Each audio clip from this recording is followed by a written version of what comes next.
Well, welcome, a really huge warm welcome to our Alumni Voices.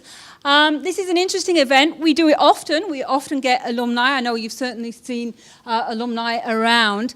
So it's not really anything special or anything different. It just seems this time to have got a little bit bigger. Not any more formal. I didn't want to call it a conference. It's still just Alumni Voices, an event. But I think it's a really important event, and I think it's a really important part of what we do here is to introduce and to mix the different cohorts. We've got 3 cohorts here tonight. We've got the January start. Hello, January start, who just started. Hello, Ksenia. We've got the September, and we've got quite a few people of those who have just finished and are graduating on Saturday. So it's really nice to mix those up. But certainly in my experience, and a lot of experience of talking to people who are thinking about coming to the university, one of the things they always want to know is, what have the students done before? What's happened to those students? And they really want to hear those stories. So I think this is a really nice opportunity to share those stories, for them to talk about what their experiences are and where they've come from and where they're going, to talk about their journeys, the J word that we don't like to use, but sometimes we have to use that. So I've invited a whole range of people. We had quite a lot of speakers, so it's going to be quite short and varied. So we're not going to have a lot of depth in terms of that. What we can do is, if we're really interested in certain people, we can ask them to come back. That would be great, and ask them to share, because I think there's a lot of roles for alumni around. We have in Cambridge last time we went to Cambridge, we had a couple of people who brought with them a case study from their environment who were working with, so that they're bringing that back to share with you, because that idea of using that experience, I think, is really very, very important. We have ambassadors, so for example, Adele, who you're going to hear from, she's been on that panel next door, introducing and meeting the new students, talking to them about the possible course. Some of you may have even been with Adele, met Adele already, and she was part of that movement. We have mentors, there's a lot of mentoring going on. We're going to talk and connect up some of the mentoring, and I know some of you are on the mentoring scheme. And we also have the connections with the IMC tutors. So we've got a couple of IMC tutors. I don't know if anybody ever watched Friday Night at the Apollo, which is a comedy show that comes from Hammersmith. What they always do is, when they start off, they always introduce the famous people and they tell jokes about the famous people. So there's a few famous people at the back there. So we've got Brian Phipps. Wave your hands, Brian. I'm not going to tell any jokes. Not now, maybe later.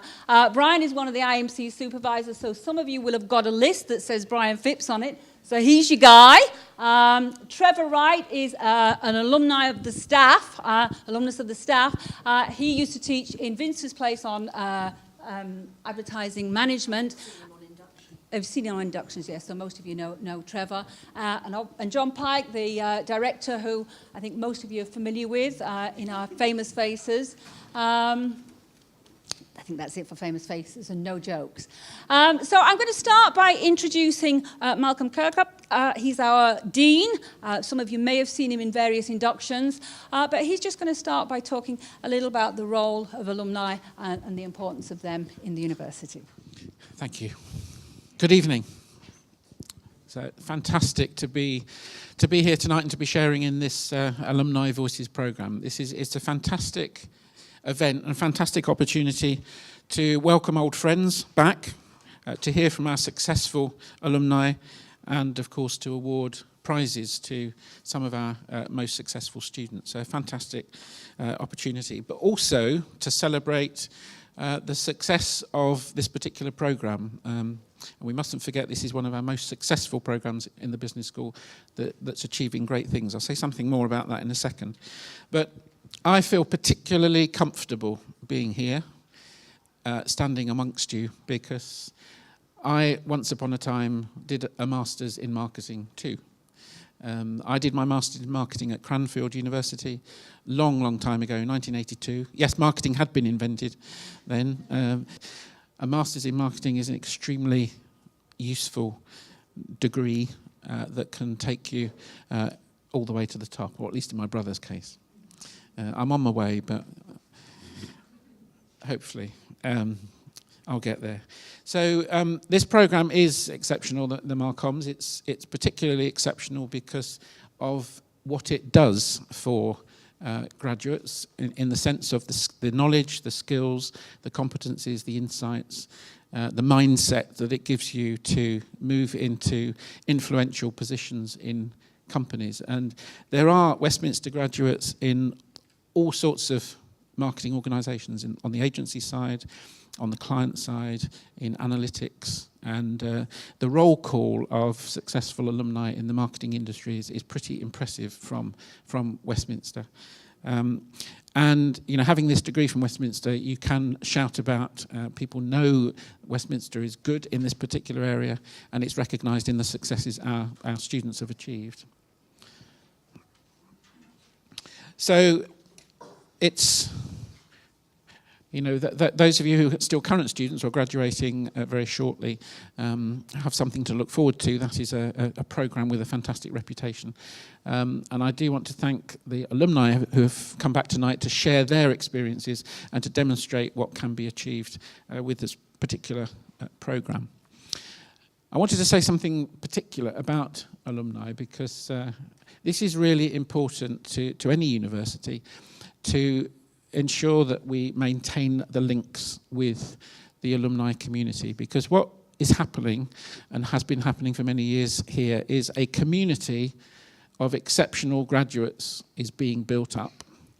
Graduates in all sorts of companies, in all sorts of positions, very senior positions in organisations. And it's actually a club that not only you should want to belong to, but that you should make good use of.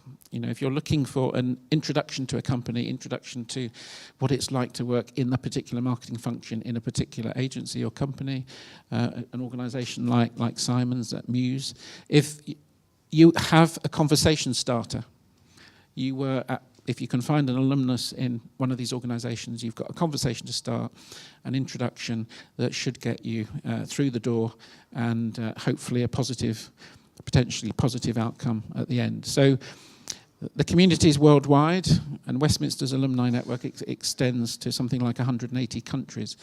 But for the Marcoms, for marketing in particular, as marketeers, you know the value of networks, you know the value of knowing the right people in particular organisations, and you really should exploit the connections you have with each other through the alumni and the connections you have back to Westminster after you've gone. Your lecturers here, your professors here are great continuity. And you're always welcome to come back. You're always welcome to maintain those connections. And it's fantastic to come back and share your experiences and continue to learn from the staff that taught you in the first place.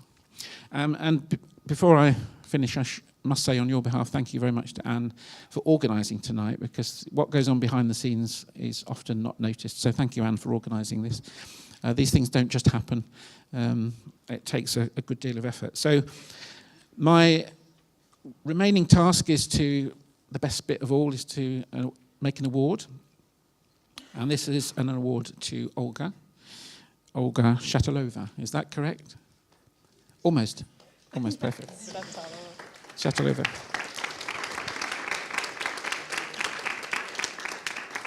So Olga is winning the MA Marketing Communications Best Overall Student, which is quite some achievement.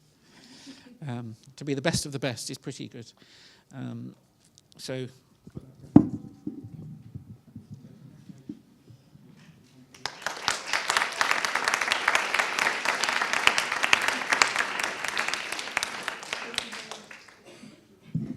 your turn.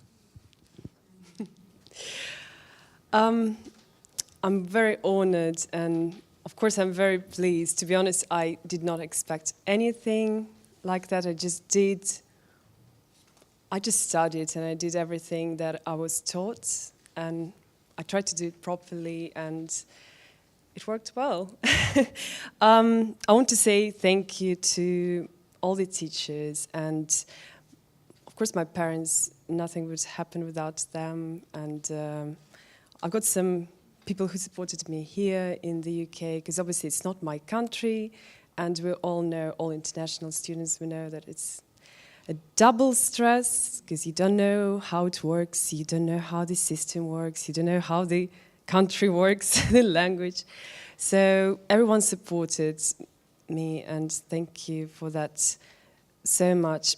And I want to say also thank you to my supervisor who taught me something very important.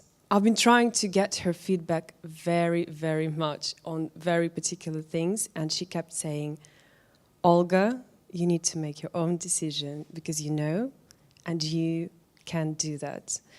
And when I finally decided that I can, I just did my own work, and again, it worked well just because she believed in me. And with receiving my mark and my feedback, I realized that I can do it. And I think that's the best lesson that I can learn from this master's, that you have to believe in yourself. You have to believe as long as you do things that you think are right, you should do it. And also, actually, I was a part of a mentorship program. I decided to try because there are so many opportunities in this university, and I tried to do the best of my experience here. And my mentor was amazing as well. I think I was very, very lucky from the beginning, and he gave me a lot of insights from the industry. His name is Paras. He works for QS, which is educational marketing company, and they do amazing job. They're global, they're huge, but he was so approachable, he was so helpful. We're still in touch, and anyone who is thinking about doing the mentorship, I would recommend that. It's just a try, and you will get extra connections, you will get support, and probably someone who will be helping you through the rest of your career. Thank you very much. I'm really touched. Thank you. Very well done, Olga. I think that was a nice thing to say, and I think it's good. It's important that you're talking about your supervisor, because certainly they had a role in the mentor. It's a team effort. It's like being a great athlete or anybody who's great. There's always a good team behind you. So I think it's good that you recognise them. I'm now going to hand over to our longest-serving alumni. That doesn't mean the oldest, it means the person who graduated the furthest back. So I'm going to introduce you to Simon. He's going to explain about his role, his journey, and how he's involved with the university. So Simon. Right with the water. Thank you. Gosh, the whole idea of being the oldest-serving alumnus is quite frightening. I should say it happens very quickly. Right. I've prepared a few notes, and I thought a really great place to start would be to look up some of my colleagues from the years 1989 to 91 on LinkedIn and see what has become of them. And I couldn't find all of them, but I could find some of them. And it is quite interesting what they have achieved over the years. So there was a guy called Simon Abrahams. He's gone on to be head of market strategy and insight at Rackspace International. So if anyone's anywhere near the cloud business, the name Rackspace should ring a bell. The next one was a guy called Kempton Bedell Harper. I think he was our only double-barreled name student. He's now marketing director of Russell Bedford International, who are international accountants. The next one I found was a guy who I'm very much in touch with, who's called Mark Cripps. And he is EVP of Brand and Digital Marketing at The Economist. So I would say, without going through everybody else, he's probably the person who was most successful out of that course. Becoming the kind of marketing director of The Economist globally that's a big job. And in fact, Malcolm was talking about networks. He's a client of our agency, and the fact that we know each other probably plays no small part in that. And I think that kind of network thing is important. He knows that I'm just not a supplier, that we have a friendship, and that friendship means that he can trust me and he knows that I can trust him. And, that's very important. Someone who's not far behind him is a lady called Fran Cassidy. She is now board director of the Marketing Society. And prior to that, she was marketing director of Carlton TV, which had the London TV franchise prior to ITV being amalgamated into one company. And I'm proud to say that Fran is also the godmother of one of my children. So all sorts of good things can come out of doing these courses. And I suppose I'm very conscious that our friendship originated here. It's very funny, actually, the first time I met Fran. I was slightly late to the first lecture, and I could see the back of a girl's head on the front row, and you could see that she was absolutely grilling the lecturer. And every time he provided an answer, she was one of those kind of slightly difficult students that wanted more and more. But she's very inquiring-minded. She's a brilliant marketer. Another one, someone called Alison Meredith, who went on to become the head of planning at a London integrated ad agency called Proximity, which is still going very strong. Prior to that, she was actually the MD of another agency, which I think is kind of folded now, but was called Rapier. It was a very big and successful agency, probably for about 20 years. And then there's another character, and I could only find one person on LinkedIn with this name, and I don't know whether I should say his name or not. In fact, to be fair to him, I won't mention his name, but his job is Head of Cemetery Services at Islington Council. So it just goes to show that the MA Marketing at Westminster can open up all sorts of diverse career opportunities. It's an unusual name. To be fair to him, I won't mention his name, but it's an unusual name. He's the only one I could find, so it may well be him. Okay, so where have I worked? Well, when I started this course, I was working for a company called CACI. Has anyone come across CACI? They have a market segmentation product called Acorn. There's a lot of data. That's what I did. And funnily enough, I went from CACI to Channel 4, but the reason I got the job at Channel 4 in research was through this person, Fran, that I mentioned a minute ago. Fran had been headhunted for a job from Carlton to Channel 4. She didn't want the Channel 4 job, but she said to someone at Channel 4, I know someone that you should meet. So I went to meet the person at Channel 4, and that kind of recommendation is very powerful. From Channel 4, we used to take agencies, ad agencies, sailing on the Solent as a bit of a kind of a jolly. And I'll remember this to the day I die. About 9 o'clock in the morning, the media director of an agency called Ogilvy One came out of the hold on the yacht with a can of Heineken. She'd started one. She got another one for me, and she handed it to me and said, I've only come on this trip to hire you. And I thought, well, someone who's drinking Heineken at 9 o'clock in the morning, that sounds, I mean, it'd be a worry now if it was me, but then it sounded quite interesting. From then, I went through a number of big agencies, Mindshare, which is part of Martin Sorrell's WPP group, switched over to Initiative, did a lot of work on Unilever, SCB Worldwide, I was their European Interactive Media Director. I had a time working for running my own consultancy business, and I was very fortunate to, again, through networking, work with some very big clients. I worked with Kayak, who are the meta aggregator. I don't know if you guys have searched flights and holidays on Kayak, but they were a client. As were, again, through a connection, I got a lot of project work through a huge brand owner called Reckitt Benckiser, which you wouldn't imagine really giving work to an individual, but it just shows through the power of networking what can happen. And it's interesting, even if these big companies want to work with an individual consultant, they can find a way to shortcut all the procurement rules and make things happen.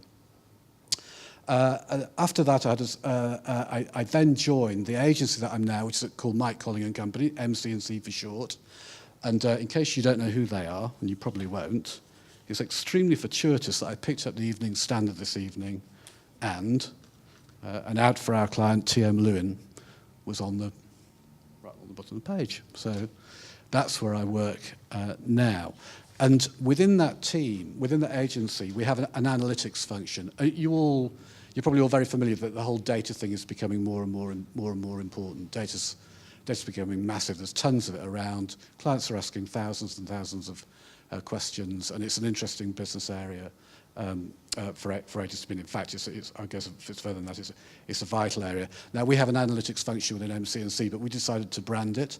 One of the reasons why we've branded it is we actually do analytics work for our own clients, but actually our reputation is so good as an analytical team that we even do analytical work and modelling work and campaign evaluation work for clients who have another media agency but come to us specifically for that type of expertise. How am I doing for time? 5 minutes? Okay. Right, so that's a kind of whistle-stop tour through 25 or 30 years. Oh, my God, every time I say that, it makes me feel terrible. Okay, so I thought I'd do a few notes on what the MA Marketing gave to me. And it was a different course, I think, then, but probably many of the principles are the same. The first thing it gave me was I hadn't had a kind of traditional graduate marketing training, and going into the world of consumer research and large advertising agencies and places like Channel 4, you did feel as though you could be at an advantage, but in getting the MA, that disadvantage slipped away. It slipped away in reality, and it slipped away in terms of my own confidence.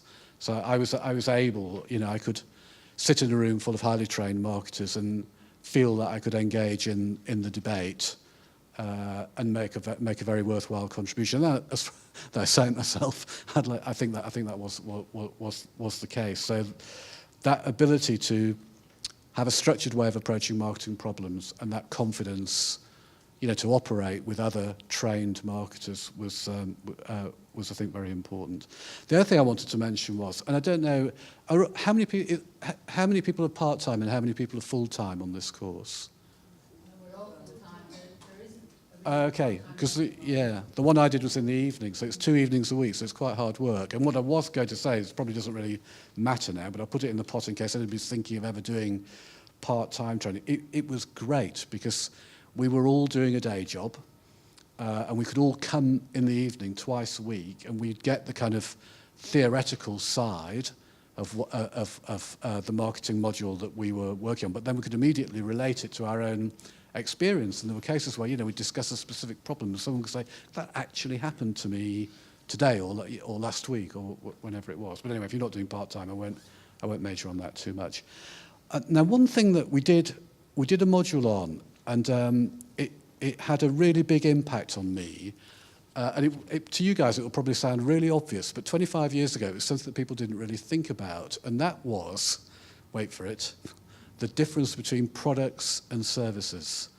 It's very easy to think about marketing as being about products. I should imagine nowadays, you guys do a lot of stuff where you think about service businesses, but the service economy has grown massively in the last 25 years. The proportion of people that were involved in services marketing was comparatively low.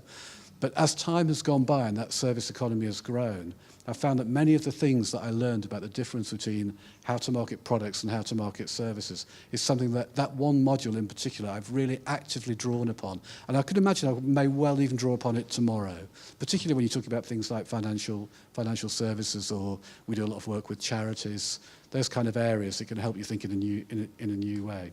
So, very quickly, I've now got a summary of things that I think are important that help me get on and I think might help you get on. They're not specifically to do with marketing, they're more to do with the world of work. One is, probably the most important thing, be an active listener. That is one of the most important things. I still go to lots of meetings where people talk and they talk and they talk and they talk. Clients respect people who listen to what they have to say. And also, if you listen, it suggests that you are engaged with what they have to say, and it suggests that you're thinking about what they have to say, so that when you say something, it actually has a higher degree of credence with the person you're talking to. And funnily enough, at Ogilvy and Mather, where I spent probably about 3 or 4 years, we used to have notepads. Or David Ogilvy was how many people know about David Ogilvy? Oh, good. Yeah. Ogilvy on Advertising is still a fantastic book, even though it's written about 40 years ago. He's dead now, so he hasn't updated it, but it's still It's extremely good. Now, around the agency, we used to have these notepads, and at the bottom of the notepad was a little, what was called an Ogilvyism. So it used to say Ogilvy and Mailer along the top, and then it would have the Ogilvyism along the bottom. My favourite one was, search all your parks in all your cities, you will find no statues of committees, which I used to love, because you'd be in a meeting, some kind of marketing agency meeting, and the more people that were, the less likely it was that you were going to get a decision, and certainly less likely you were going to get a good one. But Ogilvy, the reason I mention that is Ogilvy had another saying. He said, you are given a mouth and ears in a proportion of 2 to 1. Use your mouth and ears in that proportion. I think that's a very, very good piece of advice. Another thing, I don't want this to sound patronising, but be evidence-based, be logical, form logical, evidence-based arguments when you want to persuade people to do things. Creativity is very important. I've got a point on creativity in a minute, but logic is vital. You will get client respect if you know how to build logical, structured, evidence-based arguments. And the next point I was going to make is, but having said that, don't be afraid to be a creative thinker. Never be afraid to suggest ideas outside the box. Most ideas outside the box are crap, but the very best ideas tend to come from outside the box. There's far fewer of them, but if you look at where some of the greatest ideas have come from, they've come from outside the box. Another couple of small things, it's probably related to listening, but it's a bit more than that. Be empathetic towards other people.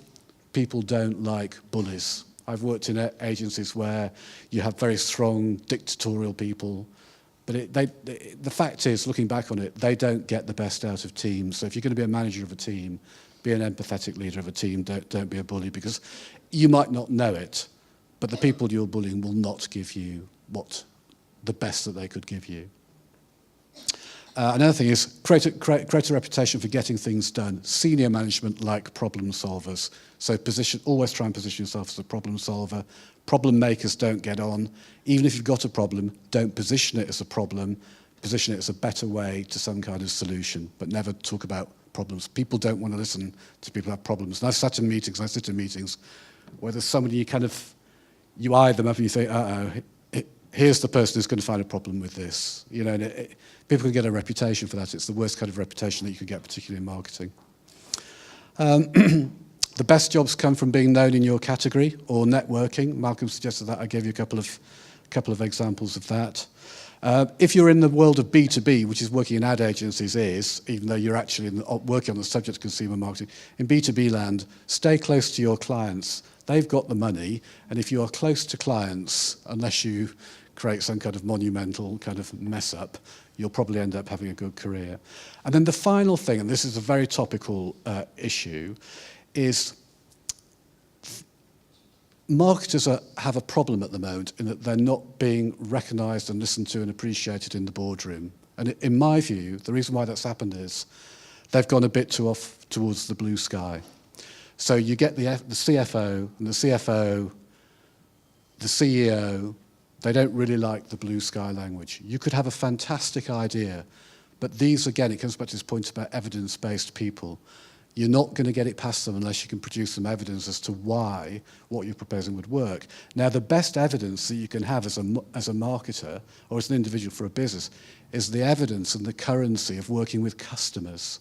So my advice to all of you, it's a final piece of advice, is make customers your currency. So whenever you have a management conversation, define your role and your value in terms of either helping a business to win new customers or helping your current customers to buy more or to buy more often. That's the best advice I think I could really give you, because if you get a reputation for that, you will not go far wrong. Okay, so now, I don't know if people know, in terms of putting something back, I sponsor a prize every year, which is called the Simon Foster Prize for the MA Marketing or something like that, and it's related to the best dissertation, and it goes to the student who produces the best dissertation. I should say that, unfortunately, I think I've sponsored 4 of them. And where's Cassandra? I'm really sorry, I have to apologise. I've only actually managed to get to one of them. So one of them I'm giving live this evening, and one of them I'm giving in retrospect. But the live one and the current one, so the current winner of the MA Marketing Prize from me, Simon Foster, is Natalie Rubel, who did a fantastic project on Costa Coffee, which I had the privilege to read last week. So congratulations, Natalie. I'll think of you every time I go to a Costa, and I am a Costa card holder. Oh. Thank you.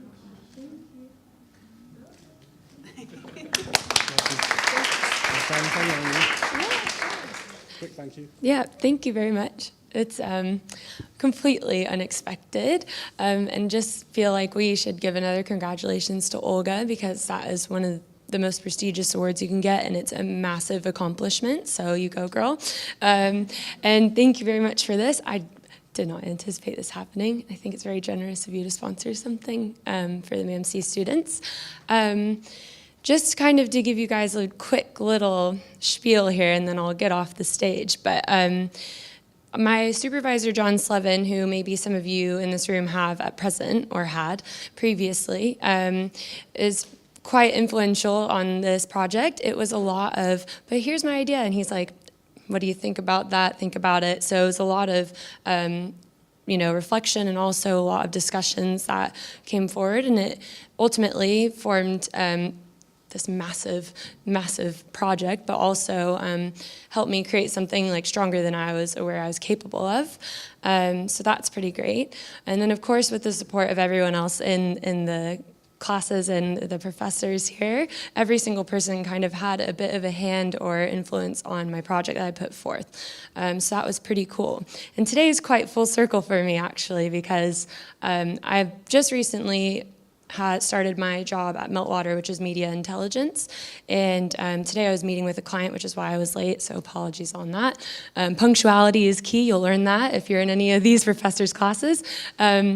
And it was quite full circle, because we talked about my dissertation. I talked about kind of integration across business functions. I talked about how there's a massive gap in marketing strategies and the appreciation of a marketeer, especially in large corporations. And so we were having these like massive high-level conversations. And I mean, I'm 25, and this is like my third job that I've had. And I was talking to the owner of this company that encompasses various brands. And I completely held my own, according to my director.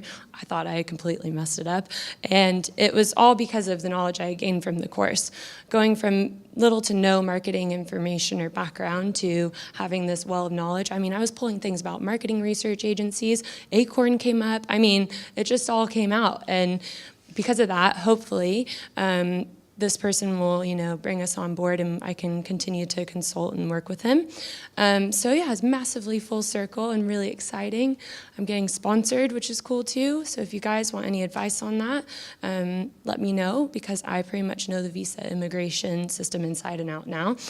So happy to lend a helping hand. But ultimately, thank you so much. This is such an honor, and never have won anything like this in my life. So can't wait to send a picture to my parents and say, check me out. So thank you. Yeah, thanks, guys. Thank you. Well done. Thank you.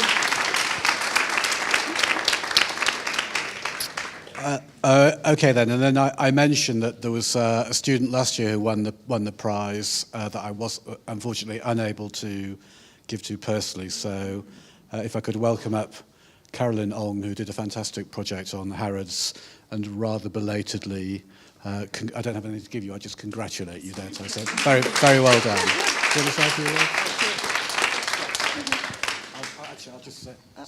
I'll leave you with Carolyn. Thank you very much. I really enjoy giving this prize and these things, so thank you.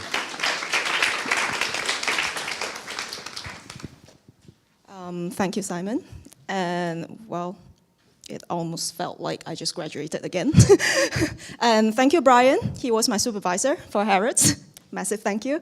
Hello, everyone. I'm Carolyn, and I just graduated last September. So I currently work for OMD International in their programmatic team. I work as a programmatic analyst. And I'm from Malaysia, so I actually, how many of you are international students here? I think there must be quite a few. Whoa. Okay, so I think you might be interested with what I'm gonna say. It's about visa sponsorship, how to work in the UK, you know, and also the Simon Foster Media Prize. How are they all related? So I got a 3 years visa sponsorship from OMD International.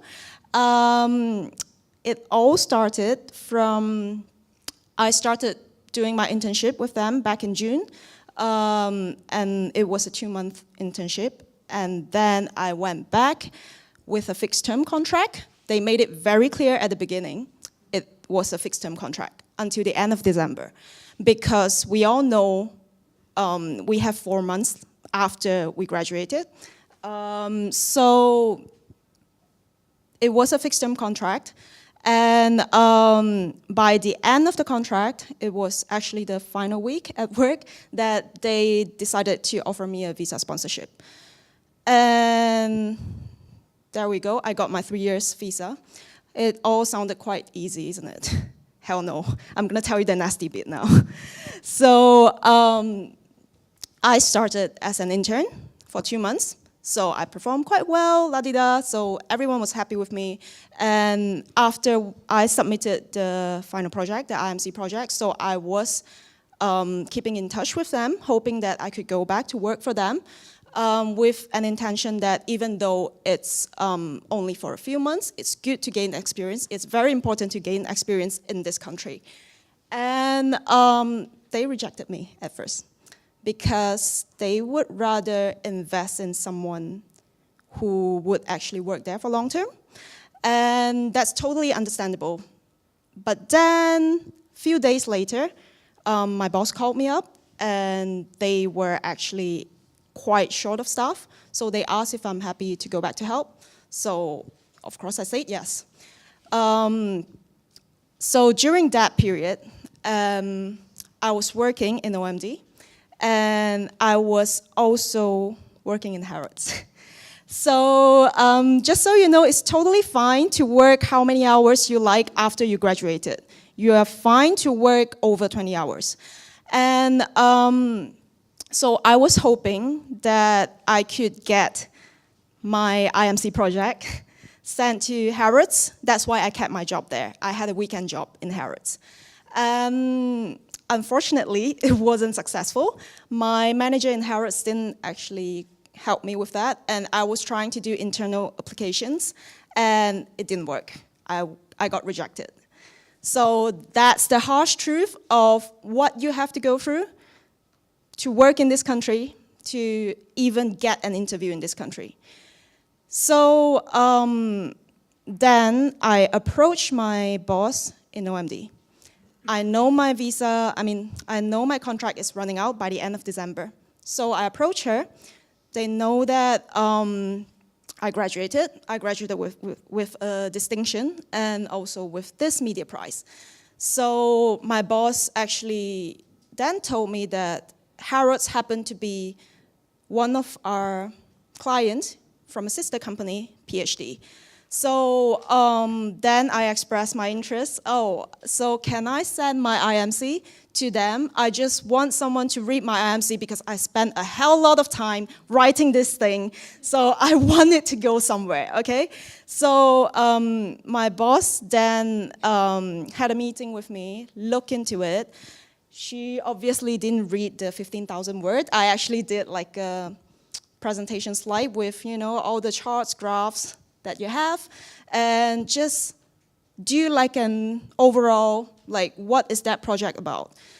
And then my boss decided to help me to contact PhD agency to show them that, hey, we have a staff here, she's doing an amazing job, and would you like to look at this project? So then on the final week, they all of a sudden decided to offer me a visa sponsorship. So it's all kind of related, but what I'm trying to say is your hard work matters a lot. it doesn't matter if you win the prize, it doesn't matter if you didn't get a distinction, it's your attitude at work. So I was working really, really hard. Everyone knew that. And it was a shame because of visa situation that I couldn't stay here. And it was actually all the managers were actually helping me to say nice words to my boss. They were trying to refer me to OMD in my country, Malaysia. So we were all in that process, and it was my final week. They all did goodbye, thank you gifts, and all that. I bought my ticket back home, my one-way ticket. So can you imagine that? Yes. So I bought my ticket, and then the next week, my boss asked me into her office, hey, we would like to offer you a visa. Would you like to stay with us? Can you imagine how it felt? Like, I just felt like, whoa, what the hell is this? It's all very difficult, very, very difficult, even up to that point. So, of course, I'm staying. I stayed. But I'll give you some advice on what you have to actually consider to stay here. Because we all know it's not easy. You have to understand from employers' point of view. Why would they sponsor you a visa? Why don't they hire someone local? It's easy. They need to show a lot of documentations, a lot. And they need to prove that you are a great asset for them. And another important thing is you have to love this job, because for the amount of time they sponsor you the visa, it's not like, hey, I don't like this job, I'm gonna quit, I'm gonna do another job, bye. No, it's not like that. You're born with them. So I signed a 3 years contract, I'm gonna be bonded with them for the next 3 years. There's a lot to consider. And also from their end, they have to prove that you're a valuable asset. That's why your work ethic is very, very important. And also, one final word, don't go out of the country if you intend to get a job here. You'll get detained. That happened to me. Because I thought, whoa, I got a job. So I went to Paris for New Year. Went for 3 days. I'm like, yeah, I got my contract. I got everything. Nothing's going to happen. I came back at Luton Airport. I got detained for 4 hours, even though I have all the documentations. Hey, this is my contract from my company. This is the solicitor's email, everything. They detained me for a good 4 hours. And I wanted to cry. And they actually took me to a room, interviewed me. They were treating me as if I used a student visa to get into this country to kind of, I don't know, do some kind of dirty job or whatever. So my advice to you is, if you really intend to look for a job after you graduated, try not to go out of the country. You might get into trouble. So stay for that 4 months. Make good use of your 4 months to work, to apply for jobs, to keep going. Just don't give up, seriously, because it's difficult. I'm not gonna lie to you, it's very difficult, but I think my story has proven to you that it's difficult, but it's not impossible. If you're interested to know more, yeah, talk to me later. So.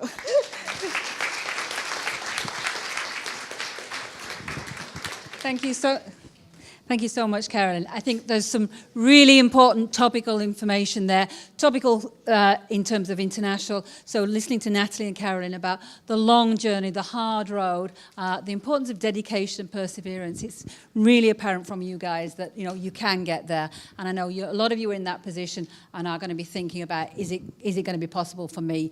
But these guys are showing you that it most definitely is. The other topical thing there, of course, is that they're talking about, particularly with Natalie, but Carolyn as well, is that importance of that IMC project.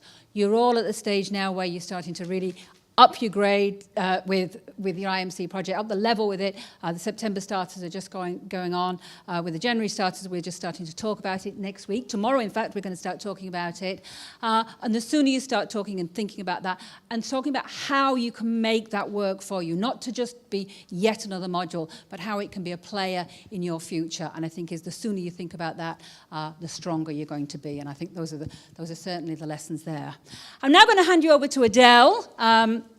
welcome Adele. Adele is one of our most recent graduates. She graduated last year, early last year, and she hasn't had the international difficulties that Caroline and Natalie have, but she's had her own journey, so I'm going to pass over to Adele.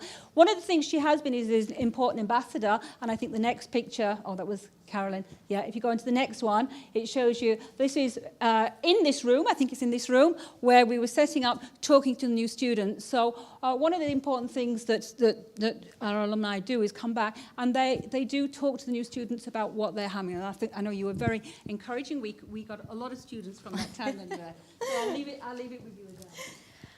So hello everyone. Thank you very much to be here. I'm really excited. It's always a pleasure to come back here where everything started back in January 2015. I'm sure everyone in this room is well aware that it's a tough year. It's a long but really fast year, but 100% is going to repay you back on both professional way and personal way as well. At least with me, that's what's happening. But this master completely changed my life, and I'm so happy that I could be part of this. And actually, I keep doing part of this because I'm here again. So yeah, I made huge amount of friends. We keep seeing each other. We are planning a reunion in November in Cuba. We have one of our friends is getting married now in May. We are all invited at the wedding. So it's really good you actually made friends for life. A part of this, you are really lucky to be in this course because it gives you some really great base that you actually are going to use in your career. And the master actually gives you a lot of opportunity. So if you want to suggest, you just try to get the most of it. I didn't do the internship that the university is running because I decided that I wanted to travel. That's what I did.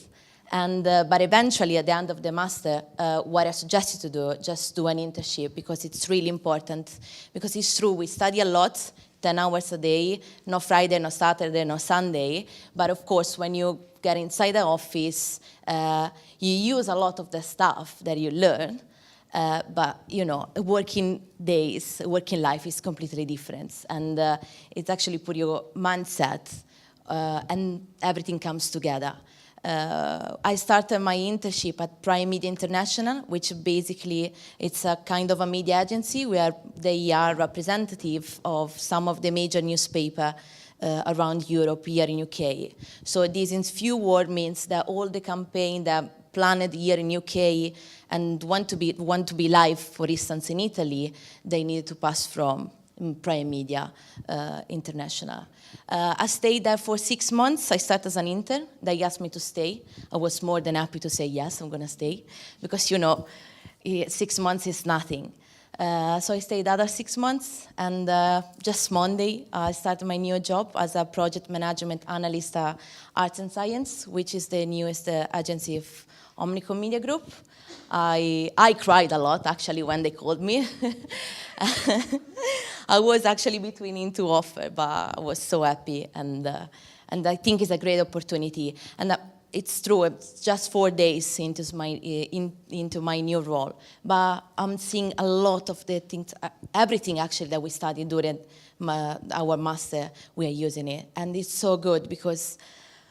I mean, for me, it's super exciting. I'm sure for you, it's going to be the same, and it's the same because everything that you saw on the books is actually using it. I mean, the agency using the brand strategy, everything comes into a place to run this huge mega plan and to get through to the clutter and to get to the audience.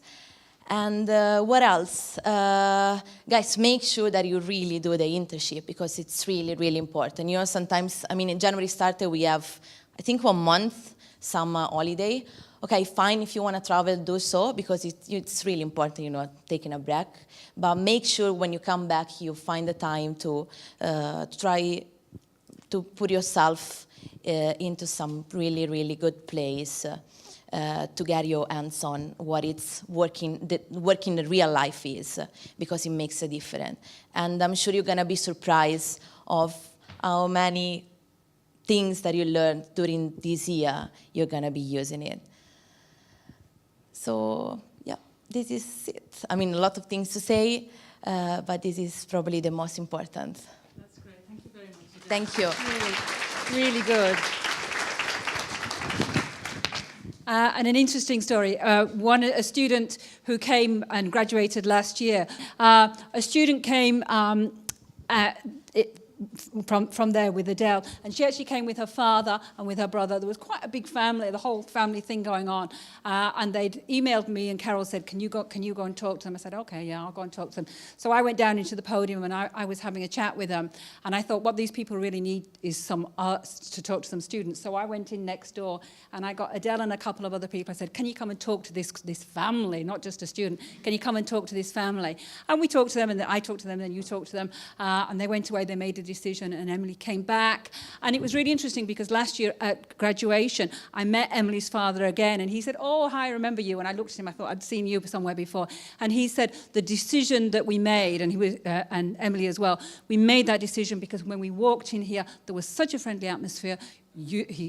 The way that we talked to him, but introducing him to the other students, and the role that they had in talking about it, he said it would just completely change their mind. From that moment on, there was never anywhere else that we were going to go. So, this idea of the roles that you have as ambassadors and talking to other students is very, very important. So that was great. I mean, I met her this morning. You met her this morning? Yeah, she was giving us a training.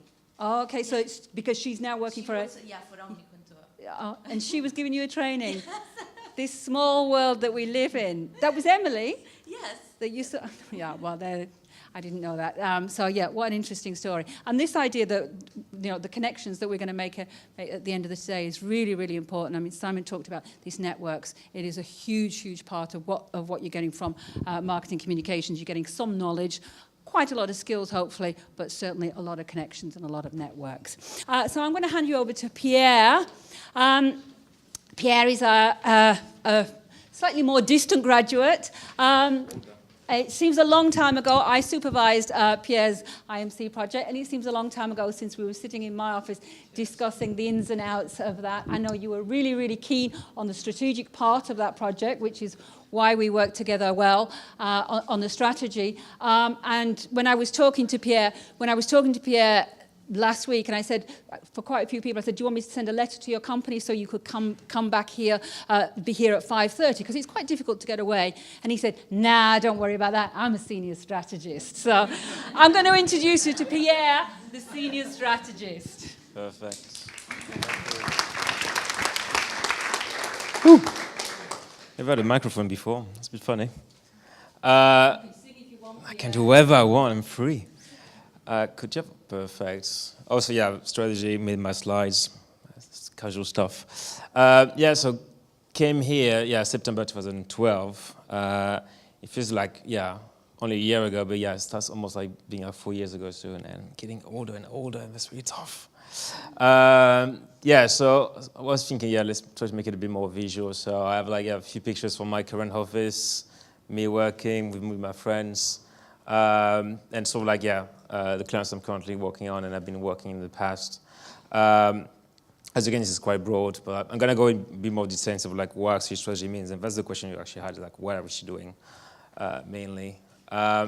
But first, I was thinking let's try to go back to memories. And actually saying that, I'm getting older and older, it took me ages to go back down my Facebook feed to find these pictures.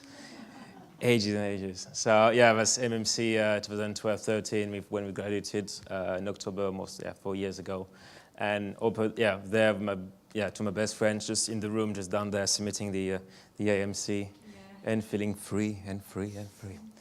And this big one. And Carol, you were not a student, but you're here. No, I don't think I was studying.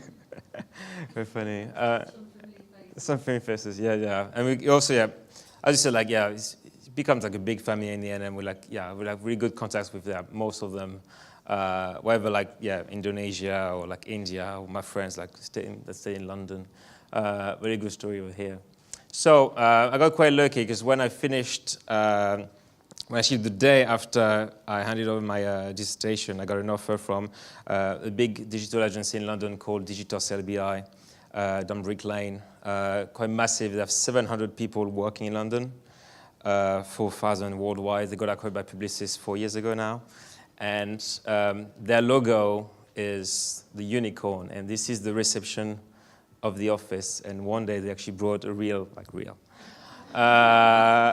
unicorn in the office. And I joined there as an account executive, so working more in the client relationship part of it. And it was really interesting because when you do that, you mostly face clients and talk to them, to talk about your opportunities, but you don't really have the ability to play with the project itself. And I was like, okay, I did my master's degree, I did this great project, like all these different examples. I wanted to be more like on the field, to like come up with ideas. And luckily enough, I worked with a nice strategy director, and he told me after a project, like, come strategy. So then I moved to strategy, and a year later, I became senior strategist.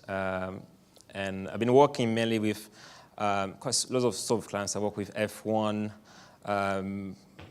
charities, Danone, startups as well, really interesting startups. But my biggest clients, it's really interesting, my biggest client was AstraZeneca. So AstraZeneca is I think the third biggest pharmaceutical company in the world. And at the beginning, they told me, you're going to work for this pharma client.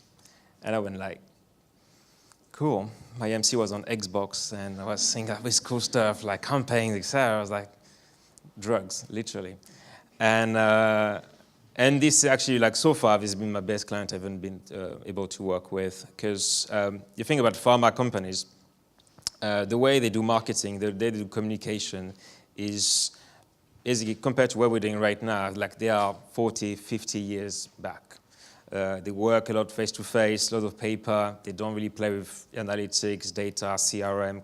It's like, random messages, etc. So once you manage to get a client that is keen enough to sponsor you, you really want to transform and change the way they work, you can do amazing things. So I have a quick example about what we did later. But the best thing we did with them was clearly create a digital incubator, so really do proper innovation, digital innovation that will help their business, but also like help their customers.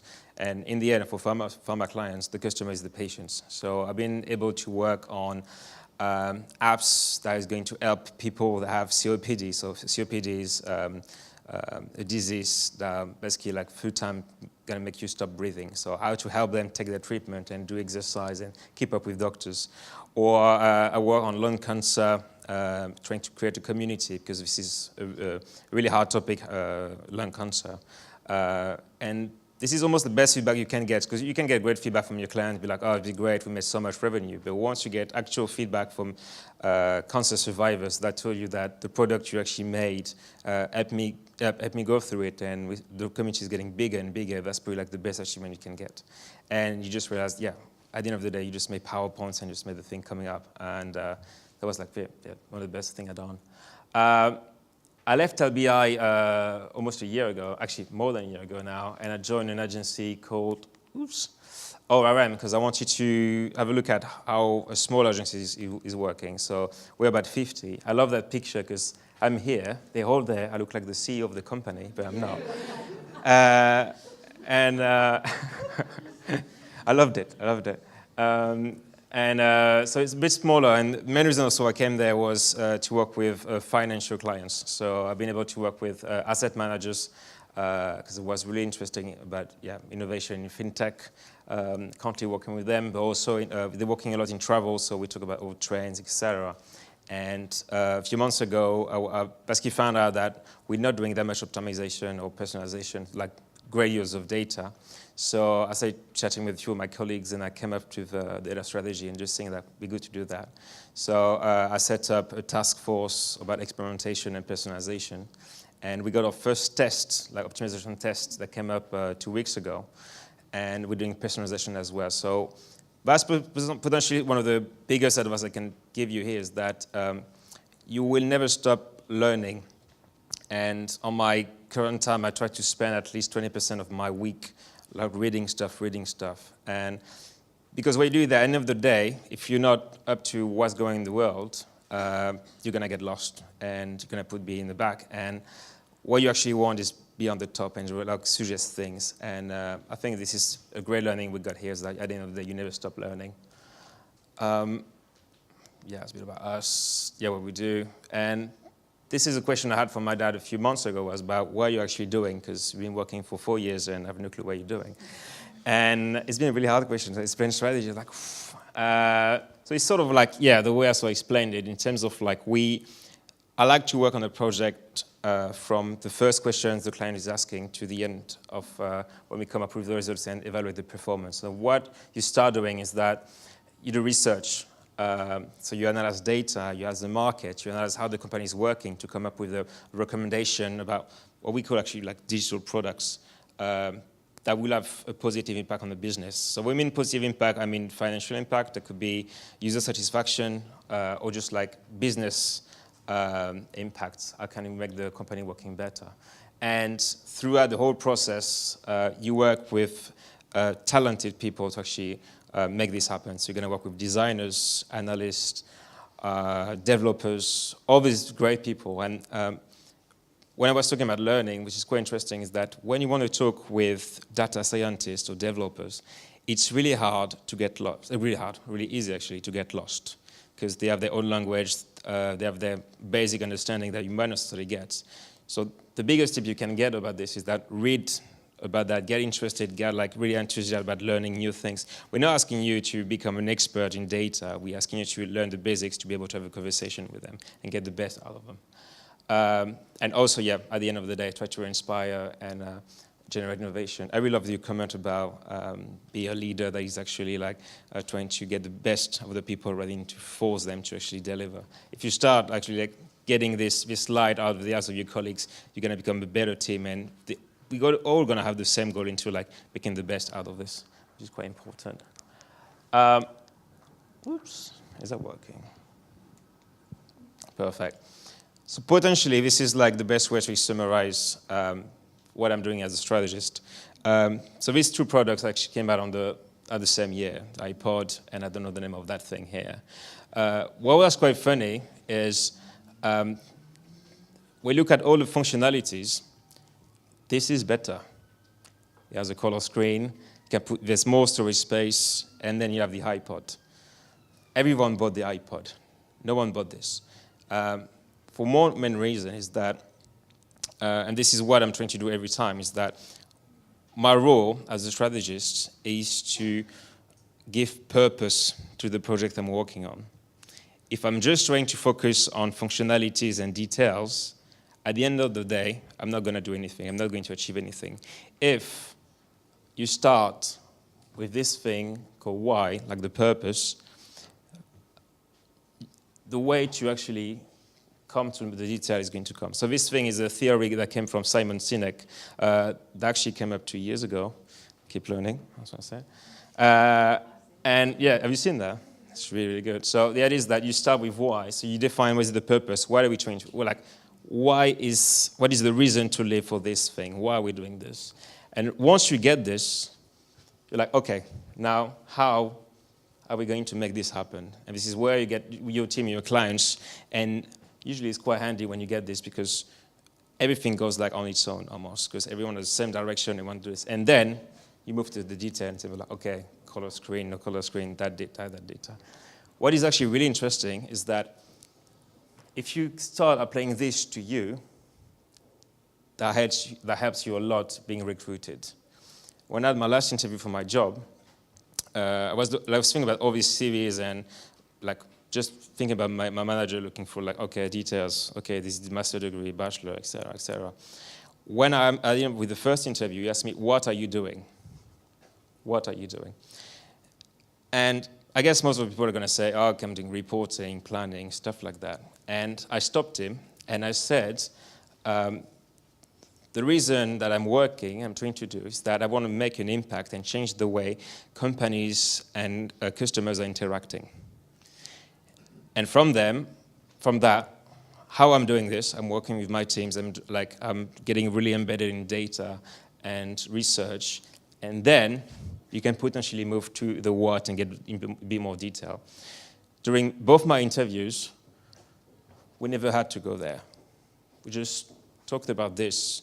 And because we made that link, and my boss later told me, like, he understood what could be the impact I could make in the agency, that obviously I could do planning, reporting, and all these different things. That's obvious because you got a great vision and it goes with it. And just like to show like the execution of this, so this used to be my client in my previous agency and probably the best work we've done. So they came to us and they wanted to do this new big pharma corporate website, which is potentially the most boring website you could ever be in your life. If you want to see, there's plenty of horrible websites. There's plenty, but not this one. Because they came to us and they asked us, we want a corporate website. And we asked them, why? Why do you want a website? Oh, because we want this benefit, this benefit. You're like, yeah, but think about the user, think about the people going on that website, like, why? And using data research, we realized that people that are quite likely to go on like this type of websites are mainly people that want to be recruited, researchers that want to partner with them, or just like overall partners. And we decided to entirely break the way the website was done and the way this type of website have been done for the past 30 years to reshape it in a way that is more suitable for the users. So we put science at the core because it's a pharma company, you need to showcase how an expert you are.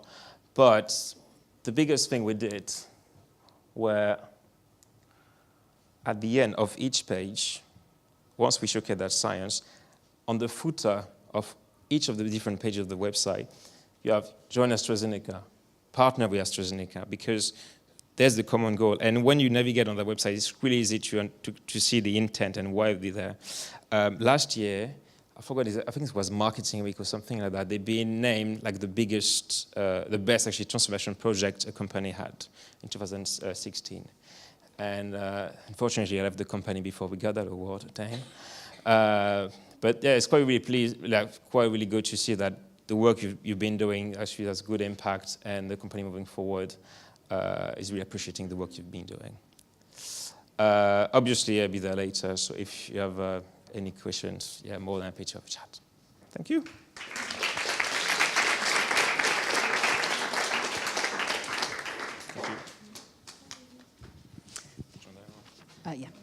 Thank you very much.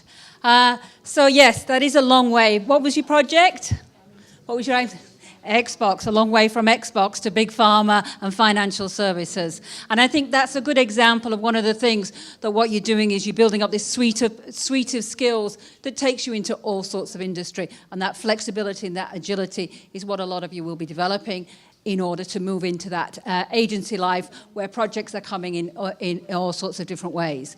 I'm going to move on to introduce you to Olga Hardy. Olga and I worked on an IMC project quite some time ago. Again, that seems like a long time ago, where I was the client and you were the agency, and we were discussing our project. Olga is an international student, so she did come through the same route as Carolyn and Natalie. And interestingly, she's working for Omnicom, and we've got a real connection going on here because, three people working for Omnicom together, not together, but all in different parts of that big agency. So, thank you. So yeah, seems like it's a power of Omnicom here today. I have a very interesting story how I actually started to work for Omnicom. So while I was studying here, I've joined an internship program, as probably most of you did. And while I was waiting for my placement, I've decided to look for other places out there, other companies, just in case I will find something better.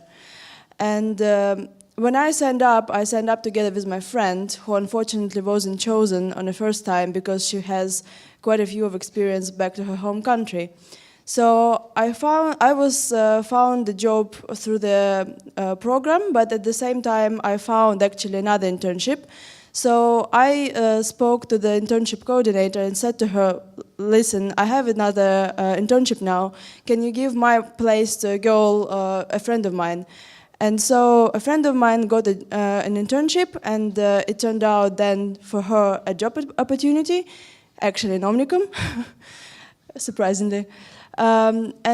She also, international student, she got through the whole visa thingy, stayed with Omnicom.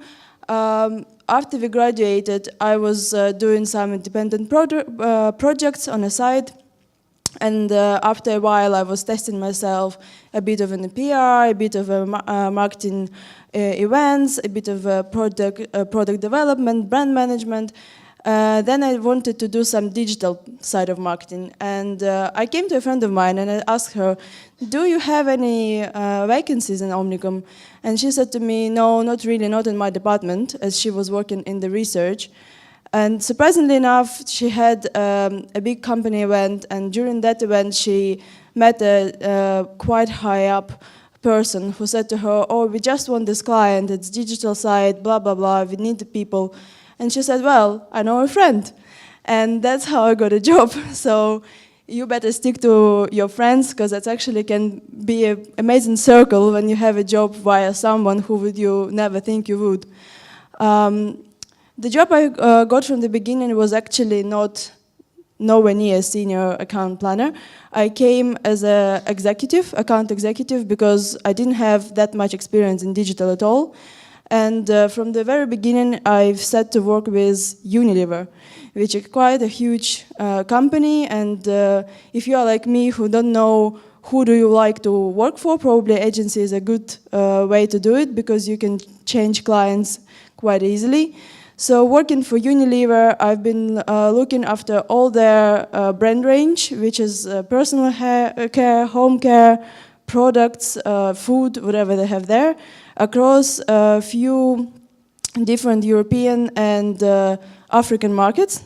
And I also did some global projects with them, which was pretty impressive, because they do quite a few very interesting projects which tend to help to raise awareness about issues in Africa, about the hunger, about the pollution, and thinking that this ginormous corporation who produces lots of stuff think about this as well and try to incorporate this into their work is very impressive.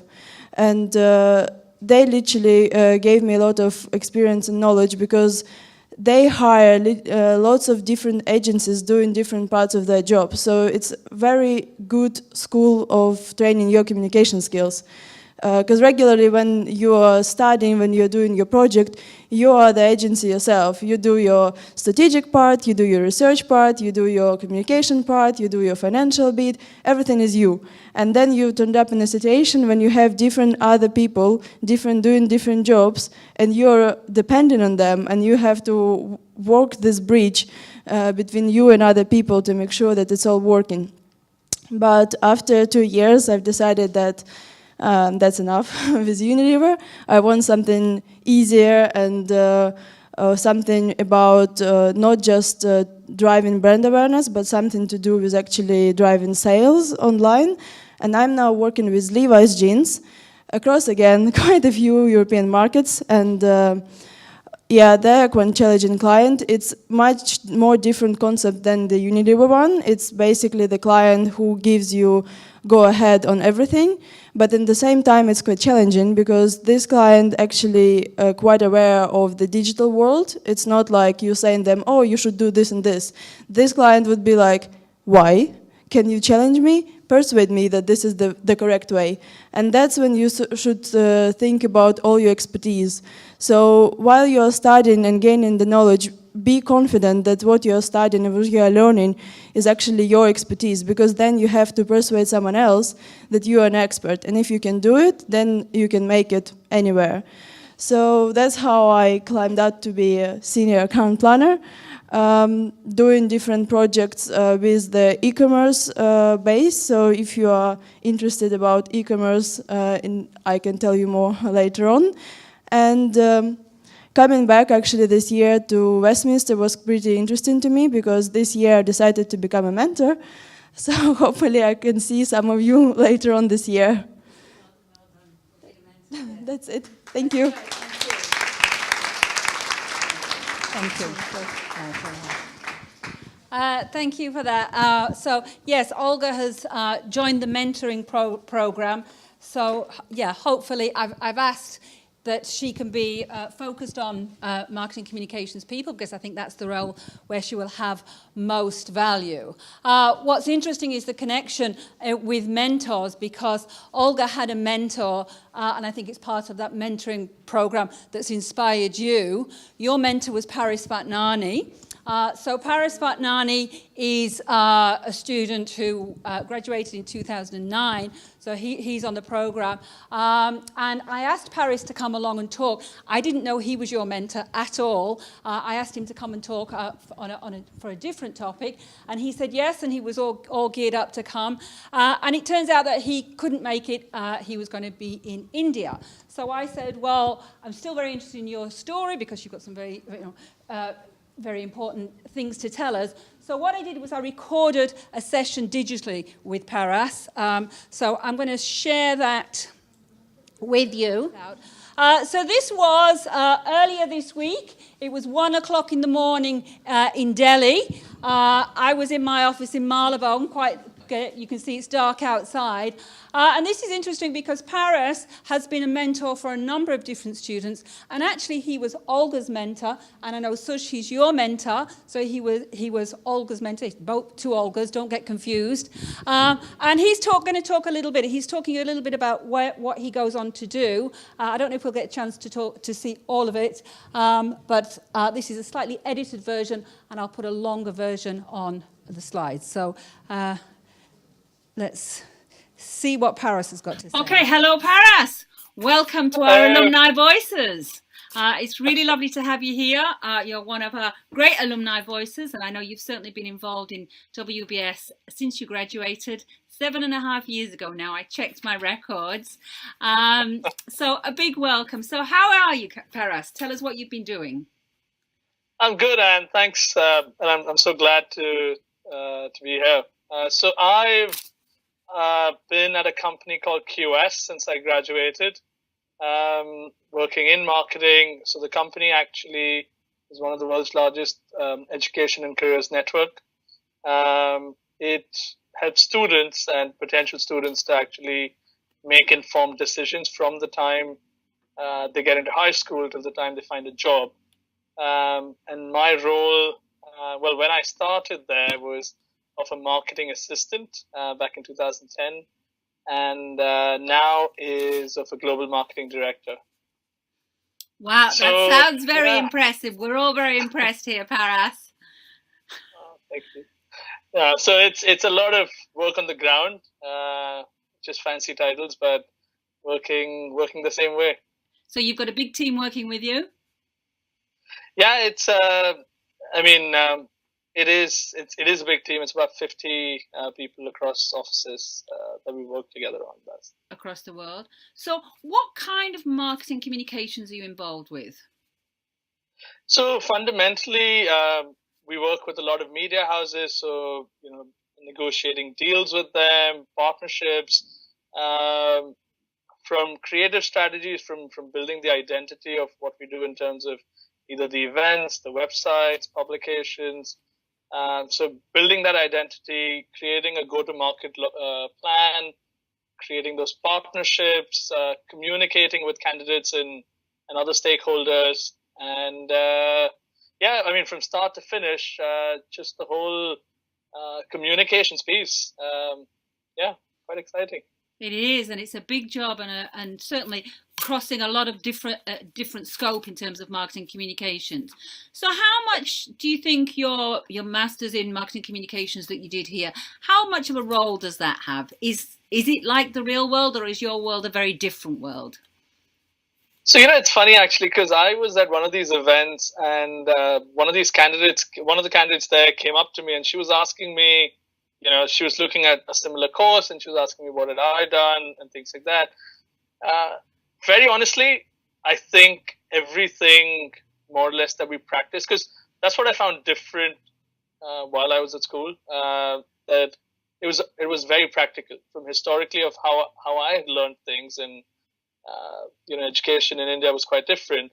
But here it was quite hands-on, and today most of the things we do and the leverage that I've had has been because of that ability to go and do it yourself, and actually experience it. And the people, that's been one big advantage. So it's funny, within my role at QS and otherwise as well, the number of people that we're all still in touch, and lots of business things together, but also friendships. So it's the course has been fundamental in more or less who I am, if I can say that, but also That's in terms nice of to work, know. giving me. Sorry? I said that's really nice to know that it's a fundamental part of who you are, that there's still a piece of Mamsie inside you, 7.5 There years always on. is. There always is. Once there, it doesn't change. No, and it's just building who you are. And I remember yours was one of the biggest cohorts we ever had. I think there was over 90 students in your year. Did I just say also the best? Also the best. Yeah, well, that's still up for debate because we're not done yet. But it was one of the biggest courses, and the sociability, the networks that come from it, I think are a really important part for a lot of people. I think there's the knowledge that they get, the skills that they get, but those networks go on and on and on. And I hear that you now got a business with Jigar. That's right. Yes. Okay. Can you tell us a little bit about Jigar and me?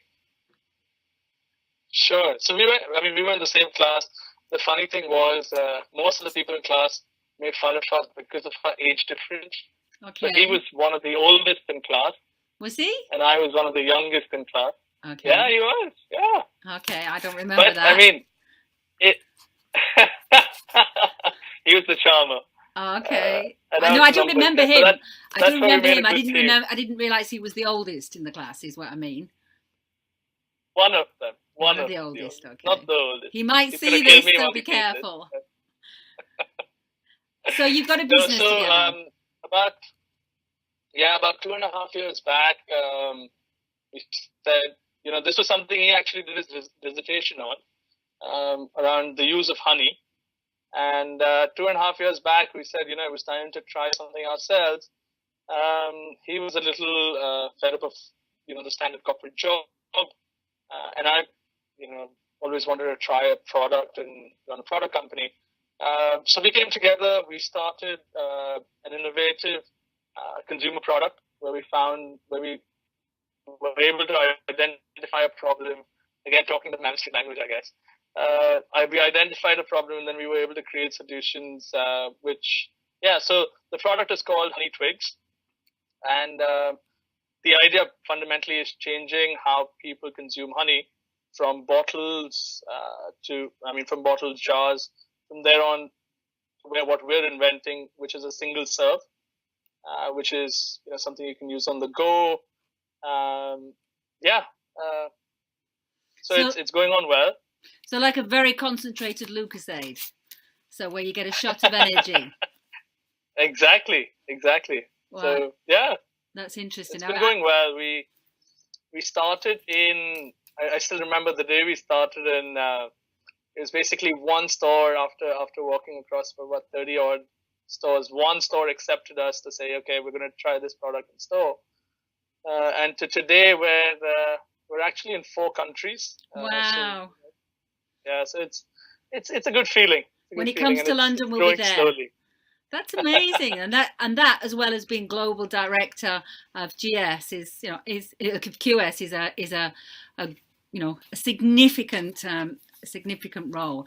And you're also a mentor, and I think that's been an important part of your connection with WBS over the time. Can you tell us a little bit about mentoring and what that's meant for you and for your mentees? So with regards to the mentorship scheme, so I started just purely because of how I felt when I was at business school, and the people that make contributions to me, while it was unofficial mentoring, when the scheme came up, I thought this was a good way to sort of come back and in any small way contribute. And, I have to say, even to the mentees that I've had all through this time, there's a lot of back and forth learning. So while you think you're helping people, they're helping you discover a new way of, perception of cultures and experiences. So I think it's a two-way stream. I've been quite lucky for the last over 4 years to be involved with the mentorship scheme at QS. And actually, I believe 2 of them are there today. They are indeed, yes. Yeah. Yes. Do you want to say hello to Olga? To Olga Yeah. Shatlova, first of all. Yes. Actually, hello and congratulations. Very well deserved. Congratulations on the Best Student Award. You're going to claim a role in that, aren't you? Well, I have to say, this batch, and I was telling her and Sushant, who is also one of the recent mentees, there were few people I would have hands down offered a job to, gone back and got them into business. But you know, there is that passion that they do things with, and I mean that's exceptional. So keep it up, all the best, and wish you well. Okay, and the other person we have here, coincidentally also called Olga, is Olga Hardy, and I know you mentored her, I think 4.5 years ago, and she has now she's doing her own presentation this evening, and she's now becoming part of the mentoring group. So she's almost come full circle. So any words for Olga? Olga Hardy. No. This is. Yeah, Olga, I think this was a really good move.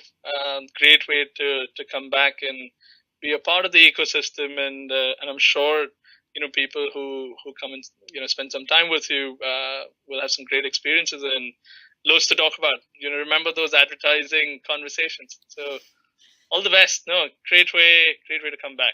That's great. I'm sure Olga will be a really great mentor with, people who are coming through can gain from her experience like she gained from yours, which is fantastic. Well, I'm going to say goodbye, Paras. It's been fantastic to speak to you. It's been really good. Thank you for your insights and your words. Hopefully everybody here is going to appreciate it. They may give you a big clap, I'm not sure, but you won't be able to hear that. But thank you very much, Paras. Stop it there, because I think that's really interesting. Really interesting that he has so many connections. I know he does a lot of work with John Pike around the world, but with Olga and with Sushant. So yeah, let's hope he's been a good mentor. I'm now going to move on, and I'm going to, that was Paras. I'm now going to introduce her to Kiran. Kiran is slightly unusual because she is part of an earlier group that was part of the part-time in the same way that Simon was. So she studied part-time. So she was one of those people who's working all day, coming in the evenings, and that's a very, very hard job to do. But interestingly, your connection with Pierre is quite important because you're both working in pharmacy, and I know you've recently won a very big award. So, Kiran, do you want to come and tell us about that? So yeah, as Anne said, I worked part-time, probably one of the last groups. But working part-time wasn't the first time I worked part-time. I actually did my undergrad with the Open University distance learning, and then I did my first master's with Birkbeck, which is not too far from here, in science. So I was well versed in doing it, but it wasn't always an easy thing to do. It was good in the sense of applying what we learn in class in the day job, but I was always jealous of the students that had full immersion. They had this great student life. So don't ever be envious of doing it part-time, I think. As if you're full-time, you just get in there, get the work done, and it'll be done a lot quicker as well. So a little bit about my background. So I started in the lab as a scientist and then moved into sales in pharmaceuticals. So I've always been in pharmaceuticals. I then moved into consultancy, so competitive intelligence consultancy. And it's actually at that point that I was coming across brand managers and understanding about pharmaceutical brands. The lack of knowledge I had at that point around marketing and launch excellence and execution made me actually want to study further. It was a big gap I felt I had. So I came across this course, and Anne doesn't know this, but my intention was to do a couple of modules, get a CIM, and then go. But after the first year, which was doing advertising and promotions with Trevor, and then biobehavior, I was hooked. I thought, this is really good. The conversations I was having with clients was much deeper, it was richer, and I could apply it. And it made me a bit unique within my sector as well, because in pharmaceuticals, most marketers can go through the entire career, become directors with actually no real formal marketing qualification. So that's what I did. I then, while I was studying actually, I hadn't finished, I was offered a job with a global pharmaceutical company called Gilead in marketing, and I know for sure there is no way I would have been able to hold my own in the conversations had I not been on this course. So that really did help me get that job, and I'm still with them. I just grew within the company. I started in the European division and recently moved to the UK. A little bit about pharmaceutical marketing, and Pierre alluded to it in his talk as well. The end user, so the person, the patient that takes the drug, isn't the purchaser. That's not the person that prescribes the drug. They're not the consumer. So the way I like to look at it as an analogy is it's like when you're buying a gift. So what am I doing? So you're thinking about who you're buying the gift for, but it's you who's actually all the influencing around the brand, around what it means, does it tie in with your values, it affects the prescriber. So that's the doctor in this case, or it might be the payer who decides we're going to give you budget for this drug. So that was the analogy. Now within pharmaceutical, and again, Pierre's right, we are like dinosaurs when it comes to digital innovation, very, very behind. This course helped me in having those discussions with them around convincing them that these are consumers. They're not just robots that write a prescription. They are influenced by brand. They are influenced by the value-added service and the differentiation. And it really does depend on promoting it as well. The IMC, for example, is the brand plan. I have to write one every year about what we're doing, what our strategy is, how we're going to position, and what our tactical execution is, and what resources. So every year, literally writing an IMC. So that was really good practice as well to actually do that. So in terms of problems to solve, so this is one of the key questions, and I think that's what the course allowed me to ask were different questions, not just doing things for the sake of doing them. So we have a lot of agencies that have all these whizzy apps as they know there's a gap in our digital commitment to doing that around what we should do. So for example, last year an agency came in and said we should do an adherence app for patients to take their medication. Now I work on a drug that's a cure for Hep C, which works in as little as 8 weeks. So my question always is like, what problem are we trying to solve? And those are the sort of questions that come around now. And also having challenged that, also even senior people within the organization that want to do whizzy things because it looks good, but I'm all for creating a need, but only if it drives sales, and this wouldn't have necessarily driven sales.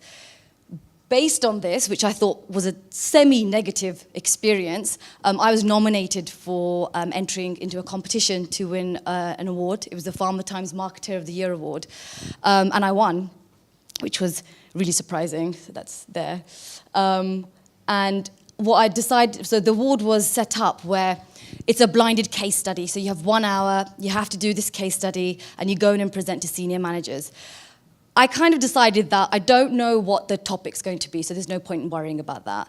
I can't control that it's an hour. I can't control who the judges are, but what I can control is how I perform on the day or my state. So I spent the lead up to it on just focusing on how I'm actually going to be on the day. So I just decided that I'm not running stress. I thought, I don't want sweaty palms, I don't want palpitations. I've a little 1 hour, that'll take me 15 minutes to calm down.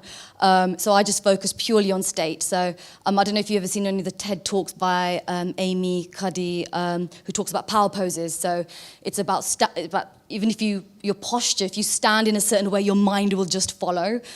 So I just went to the loo and just stood like Wonder Woman for like 5 minutes, hoping no one will come in, and then just went in and just did the presentation. So it's not that it wasn't about hard work or knowledge when it comes to winning awards. And this is very much in line with, I guess, when you guys do exams or when you do presentations, group presentations as well, to not let the nerves get you. And it's also an attitude thing. So I love this slide.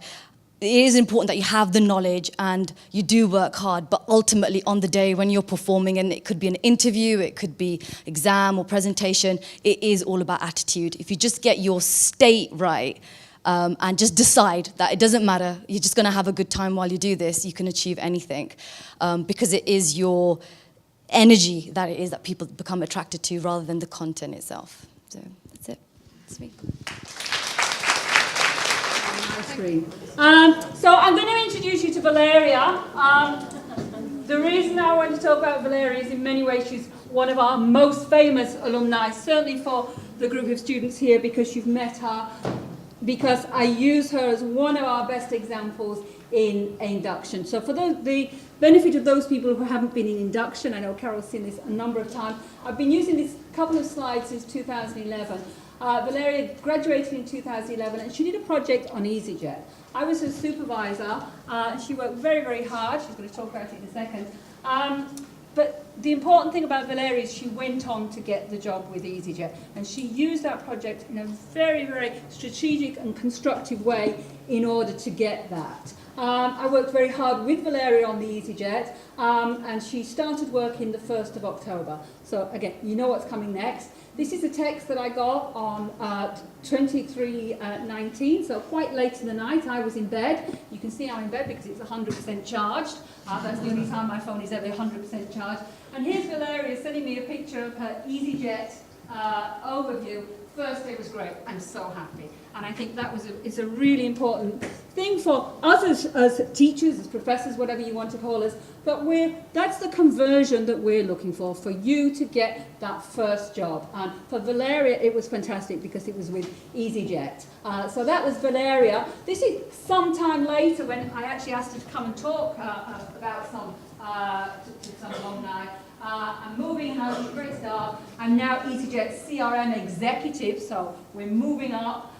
And so she wasn't able to come and talk to us that day. But that's Valeria, and that's sort of the start of her journey in terms of that. So what I want to do is go back to the PC and look at talk to Valeria. Unfortunately, I did invite her. She was almost coming, and at the last minute, she had to move on. I know, and I promised you Valeria was going to be here. And because I'd promised, and I said to her, I said, the guys are going to be so disappointed if Valeria's not going to come. Okay, so this is slightly better quality than the Paris Pantnani video.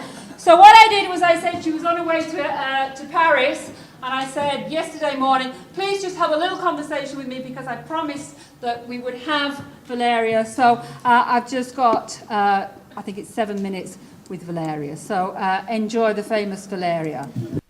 Okay, hello Valeria, how are you? Hello, I'm very well. Sorry I cannot be here, but you know, I'm on a business trip to Paris.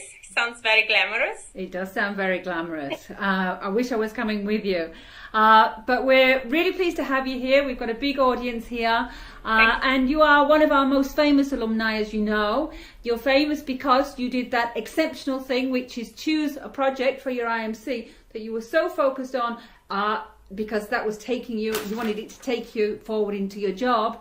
And you actually achieved that. So can you tell us a little bit about how that project worked for you in terms of getting the job at EasyJet? Okay. So, as you said, I picked, you asked us to pick a product. And because I was flying home a lot, I decided to do my project on EasyJet. So that was really lucky because obviously I spent 3 months studying everything, reading everything I could about the company, about the airline industry, etc., etc. And then obviously I did my IMC on it. That was an integrated marketing campaign about EasyJet. I got really lucky because actually I was, in my IMC, I was talking about something that EasyJet would have then introduced, such as allocated seating. I was talking about the mobile app, etc., etc. So that really helped. Mm-hmm. And so basically the interview process was divided in 3 stages. And the final stage was the face-to-face interview, was actually a full assessment day. And I obviously walk in the room holding my IMC, and I was the most prepared. I knew everything about the industry, everything about EasyJet. I had the chance to reuse some of it because we had a task that was to prepare a marketing campaign for EasyJet, so I could recycle most of my IMC, so very, very helpful. And then obviously I did tell them that I was very passionate about airline industry, etc., etc. I love to travel. blah, blah, blah. And that got me the job. So, yeah. That's unbelievable, and that degree of preparation is what employers, I think, expect to see. They expect to see an IMC project for almost anybody. So I think that's fantastic, and it just shows how important it is to choose a project that is so relevant to where you want to go and to use it in that way. Something that you like, because obviously you're going to spend a lot of time on it, so you may as well pick something that you're passionate about. What I'll do is I'll load that onto Blackboard so that you can have a good look at that at a later date. And then we can take a few questions from the floor, if anybody has any questions. So yeah, I've been to Cambridge a few years ago. It was pretty tough, but a lot of fun. It was quite challenging because basically you got the topic in the beginning of the day and you have just a day to come up with the whole IMC project. And yeah, sometimes even if you work with people who you know in the little group, you think, oh, I know this person is going to be easy. When it's like just one day time, it's never easy. You start to argue a lot. You start to like think about if I'm right, if I'm wrong, if it's a good decision to make. But in the end, it's all about the teamwork. It's all about being brave to put down your ideas, to tell what you really think. And then if you're really passionate about what you are presenting and what you're doing, it's always a reward in the end. And the second day after you submitted everything and did your presentation, you still have free time to walk around Cambridge, to do some punting, to spend time out together with your friends. And I'm still in touch with the friends who I spent my Cambridge project about. So it's a very good experience from my point. I'm one of the recent starters, and we're just now, as Anne said, starting to talk about IMC. So having all completed your project, what is your advice as far as, aside from choosing a company that you may want to work for, what other advice do you have for choosing a brand for your IMC project? I think for the proposal, I picked, I forgot which one I picked, like it was Baskin Robbins or something like that, I think. There's a private company, so not a public company. So when I did the proposal, I really struggled to find data. And luckily, I was able to move then to Xbox or Microsoft, so more like, yeah, much more data available. And that's where you realize that if you have that data, you can find so much insights like market competitors, market shares, all this stuff. Rather, if you start working on something that is a bit more like hidden because they want to keep their numbers, you're going to really struggle to actually come up with like, yeah, models, charts, tables, predictions, and all this sort of stuff. So first thing, try to pick something you really like, an industry you really love, but company-wise also keep in mind that you need to, yeah, get these, yeah, predictions at the end of the day and, yeah, prepare yourself on that, I think. Actually, I would say that proposal and choosing the brand, at the beginning I thought, oh, I love a lot of brands, it's going to be really easy, it's going to be fun, I love chocolate, I wanted to do green and black. And I looked through maybe dozen of brands and I couldn't get it why it was so difficult in the end, because I completely agree, there has to be data. Otherwise, you're going to spend very long time. You'll be working on this data. You'll be coming back to it. And if you don't have enough, you don't have enough justification for your further strategy. But another thing that I found, my brand was L'Occitane in Provence. That while I was looking for the data, I obviously use Mintel and all these market research platforms that provide you with the insights and the data on the market. I found the problem for the brand. So when I was doing the research on the brand, I realized that there is something there that I can be working on. And that's when I started kind of putting together just slight understanding of what could be done. And that helped me a lot to develop it into solid IMC project. But it's not as easy as you might think, because at the beginning it's all fun and it's very exciting, really, because you're working on the real-time brands, but you have to be very strategic. Actually, there are two ways I think to approach this. Either one, you find a company that you really, really want to go work for and you enjoy learning about, or you can take the other way, the way that I took, is find a brand that you don't really like or know anything about. I wanted to do Starbucks because, in case you couldn't tell, I'm from the States, so that's, just Starbucks is the bread and butter of the United States. But as a result, I actually ended up Costa, it's great, it's the UK's favorite coffee shop, but to me, I was like, I really do not like this brand. But because I was able to remove myself from it, it allowed me to look at it more objectively and also find something that I could fix and kind of put my own flair on. So that could be another way. Maybe there's an industry that's not super exciting for you, but that's another great way to challenge yourself, because then you'll have so many different things that you can talk about when you have to go talk to that director of marketing or what have you. So, two ways to look at it. But the data and having all the finances and everything, or as much as possible available, will save you a lot of time. So yeah, you might want to do a very independent brand that there's not much, but just take the headache out of it. It's going to be hard enough as it is, so try to simplify your life that way. So that's me being controversial. Hi, question, what's one of your favorite tasks that you did at work and why? Your favorite project that anyone has done? Okay, so here we go again. Not controversial this time. So the brand Vita Coco is something that is a really cool brand, and if any of you are doing that, maybe you're not, you should have a look. Called what? Vita Coco. So Zico coconut water, and then Vita Cocos, they have all the coconut. It's a big thing, big trend.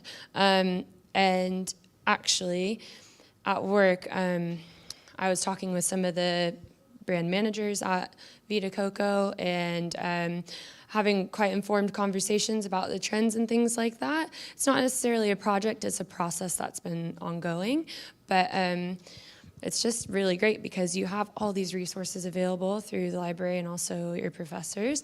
And so that for me has been really cool because I'm throwing all these trends and things at them and they're like, oh wow, this is informed. I'm like, yeah, well, that's what MAMC can do. So I don't know, project-wise, but I feel like you guys probably have something quite project cool you need to share. There you go. Thank you. This was quite a long time ago when I was working in a large agency. A very, very large client came to us and said, we just want a little bit of data. We've got a problem, we want a little bit of data. We think you can give us the little bit of data. And so we hunted around and we found the bit of data. And it might sound a lot to you, but in the corporate world it's peanuts. This bit of data costs £13,000. And we gave the data to the client, and in the process of getting the data and transferring to them, we said, what are you doing with the data? And they said, oh, we're building a big segmentation model. And this was a huge data-driven segment. I won't say the sector, but it was a huge project.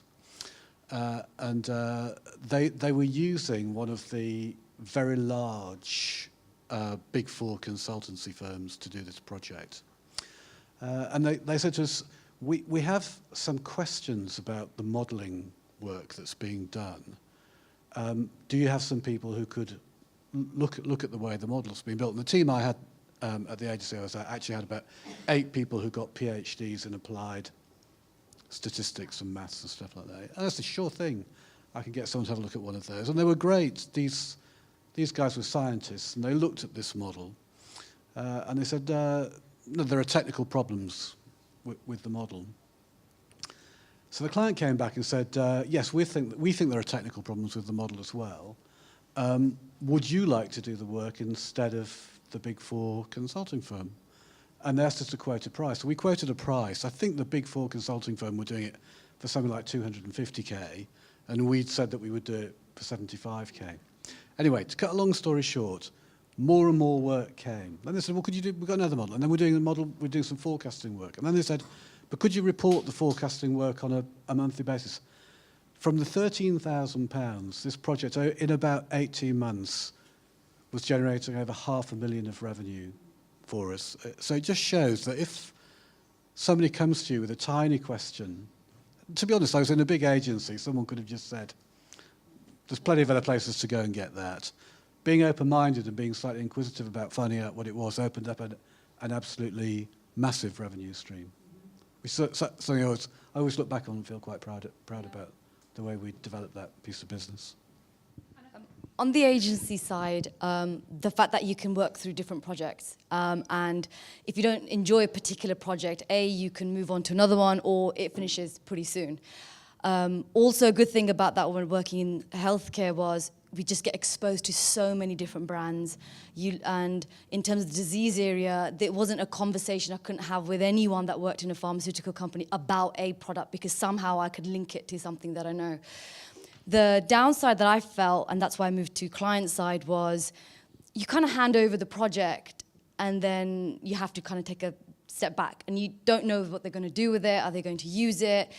And you never really see it to the end sometimes. And that was the bit for me that wanted me to go into client side, so then I can actually see it to the end.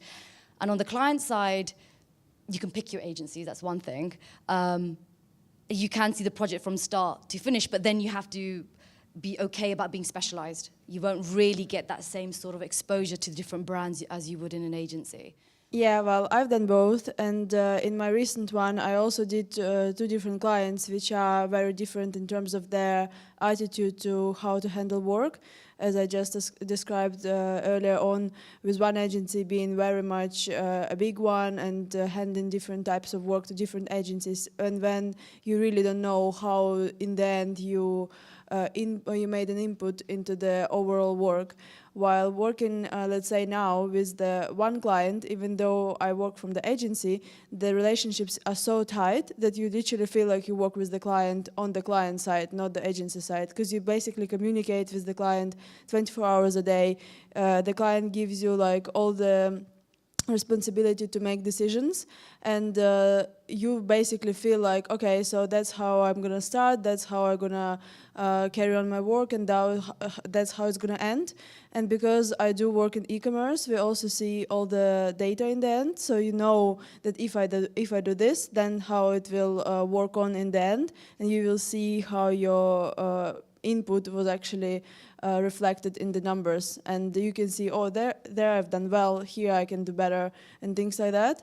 And so I guess it's literally up to you, whatever you tend to be more interested in. Okay, yeah, that's interesting.